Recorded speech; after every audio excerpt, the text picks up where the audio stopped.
Friday from New York. Hello, America. The premise of these Fridays is to get to know our founding fathers. Why? Because back in the early 1900s, the progressives had an idea to fundamentally transform America, and it crashed the first time. It didn't work. They've been doing it in bits and pieces the whole time. It didn't work the first time because they knew they had to fix three things. One, undermine the Constitution. They had to get us off the Constitution. Stop reading it. It doesn't matter. Doesn't matter. Just look at this law. Okay? They also started case law, study case law instead of the founders' words. The second thing they had to do is undermine the founding fathers. We loved these guys up until about 1920 to 1940. Then we started losing interest in them. Okay? We loved them. They had to take them apart. It's 1920-ish that they first start revealing that they're just racist, white, rich guys. Okay? Then the last one was undermine faith and religion. Tonight, we're going to restore one of the founding fathers, one you've probably never even heard about, and it will also teach you a little bit about faith and religion, so it's two in one shot. We have a studio audience in tonight. We're going to talk to you guys a little bit on questions, but I want to know, who here knew about George Whitefield before you were invited to come? Three people. Three people. I had never heard of this guy. How many have read up since you got the invitation to come? Okay. Were you amazed at what you learned? Yes. Do you think there would have been a revolution without him? There wouldn't have been. So how come, America, you've never heard of him? Well, I'll explain throughout the rest of the evening. And I have some experts here that are going to teach you about him, and he's an amazing guy.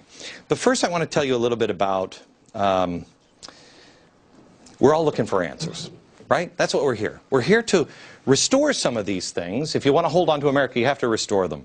And we're all looking for answers, and there's a lot of answers, and most people are just focused on politics and everything else. This show's going to be different. About a year and a half ago, I started the 9/12 Project.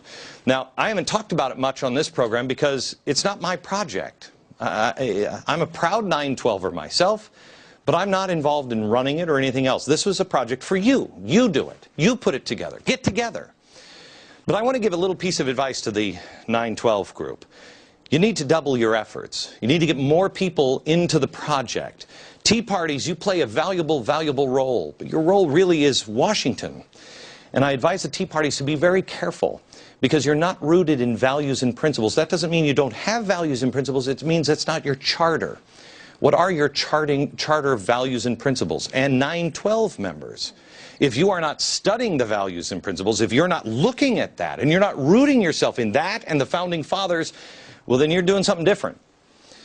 9/12 Project is not a Tea Party. It wasn't a political action committee. It was a preservation committee. As I saw, it was for a way for people to get together, know that they weren't alone, and then to learn and teach each other about the values and principles that were important to the founding of our country. This is really important right now because just like any kind of movement, especially a rights movement, there will be others that join you. Martin Luther King wasn't alone. There were a couple of other people that wanted to change the world. There was Malcolm X. Only one of them stood. There was another one, William Ayres. Which one succeeded? The one that was in values and principles, Martin Luther King. It's important. We're going to go through some tough times in the coming months and years. Europe is on its way. We're seeing the very beginning of Europe falling apart. And things, when it falls, things are going to come. They're going to come crashing down on our heads, and they're going to come down crashing quickly. And we're all going to be, somebody's going to say, come, follow me, follow me. That direction is going to be a global direction. Values and principles and remembering who our founders were. You need to teach your children now. You need to see these things for yourself, and then you must teach yourself, and then you must teach your children. I've said for years now to wives and mothers, you must now start to see yourself as Sarah Connor. You must equip your children with the information they need to survive an ever-changing world. Ronald Reagan said many years ago, if this country fails and falls, where will the rest of the world go for freedom? But he also said this, America is the last stand. On the globe, there is no other place.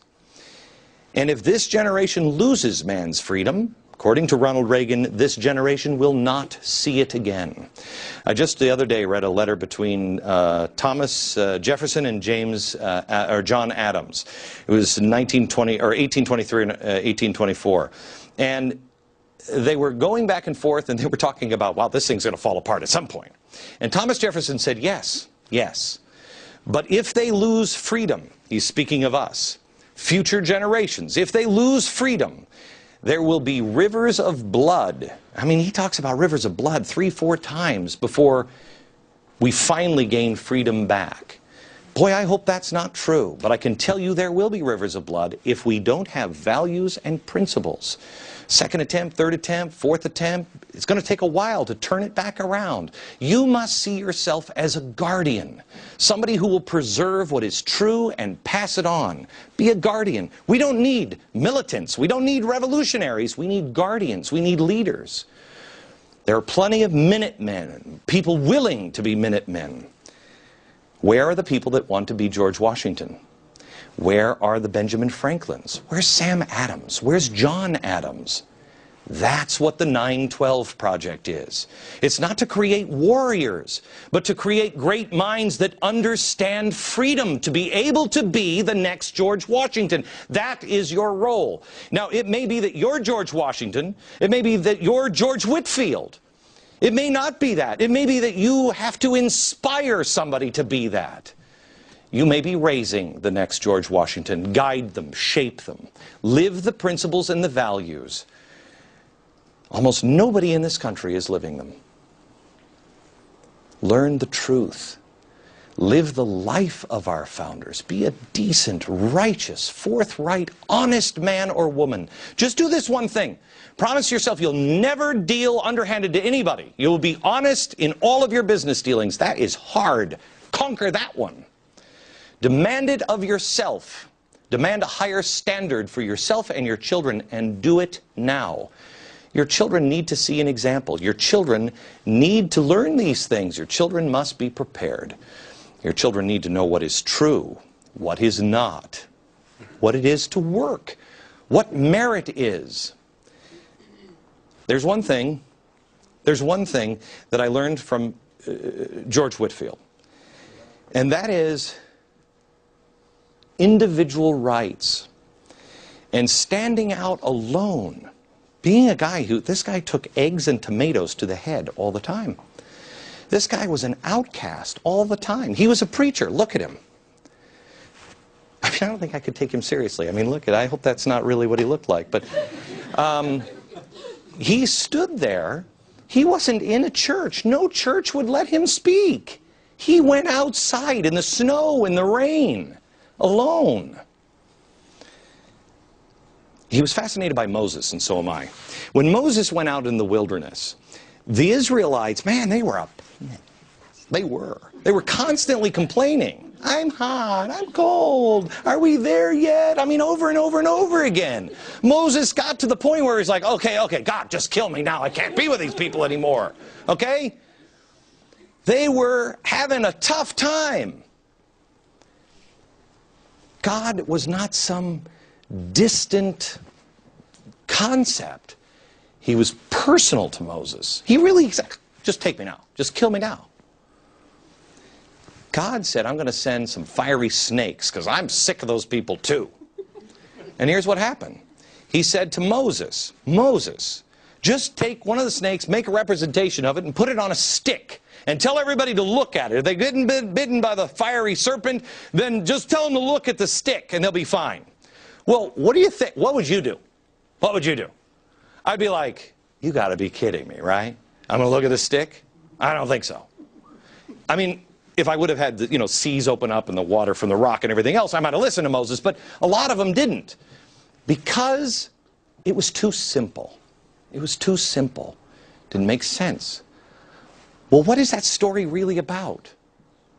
What is the message? The message Moses was bringing is look to God and live. Look to God and live. There's going to be a lot of answers. A lot of them are going to be complex. Don't dismiss the simple one. It's not about you, it's not about me. It's really about our children and their freedom. Before you were invited to come, three people. I had never heard of this guy. How many have read up since you got the invitation to come? Okay. Were you amazed at what you learned? Yes. Do you think there would have been a revolution without him? There wouldn't have been.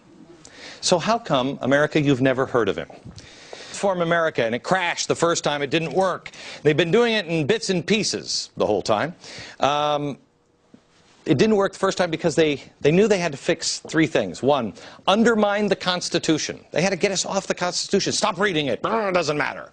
Doesn't matter. Just look at this law. Okay?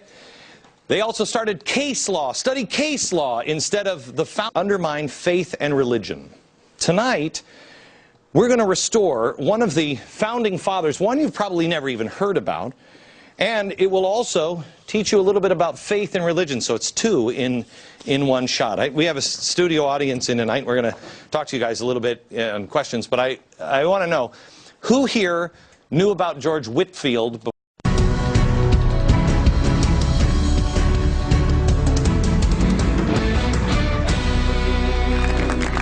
Welcome to another Friday from New York. Hello, America.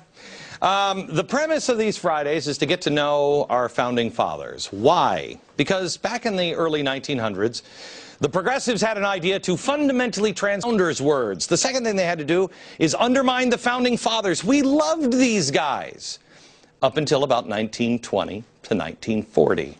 Then we started losing interest in them. Okay? We loved them. They had to take them apart. It's 1920-ish that they first start revealing that they're just racist, white, rich guys. Okay? Then the last one was